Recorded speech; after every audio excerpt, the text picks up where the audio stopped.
الخناقات بين الراجل والست معروفة، خناقة على فيلم مثلًا، هي عايزة تتفرّج على الفيلم التركي، هو عايز يتفرّج على الفيلم الأجنبي، خناقة على فُسحة، بس في خناقة أعمق من كده بكتير وهي خناقة السوبر ماركت، الاختلاف في المتطلبات بين الراجل والست، الست بتدخل بتشتري معظم الحاجات اللي هي محتاجاها والحاجات اللي عليها عروض، هي بتبقى شايفة إن ده هيوفّر معاها باقي الشهر.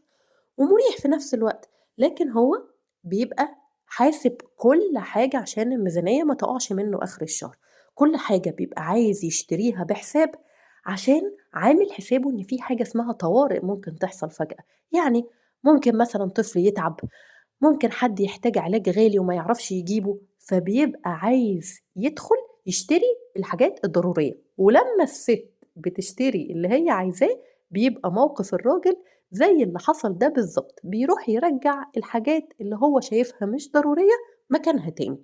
طيب عايزة أقول لكم حاجة، هو الراجل غلط والّا الست غلط؟ أقول لكم حاجة، هُم الاتنين مش غلط.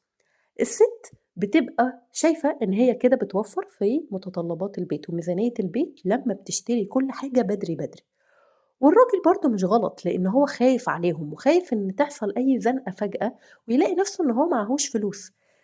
فهنا إحنا ما عندناش مشكلة على قد ما هو اختلاف في وجهات النظر، الراجل صح والست صح، وهُم الاتنين بيفكّروا في راحة الطرف التاني.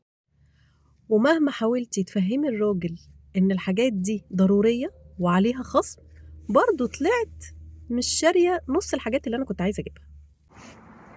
وعارفين بقى إيه أسوأ حاجة؟ إن الموضوع ما خلصش على كده، تكتشفي إن أنتِ ناسية حاجات وترجعي تاني عشان تجيبيها، ودي بقى أكبر خناقة وأكبر من الخناقة الأولانية.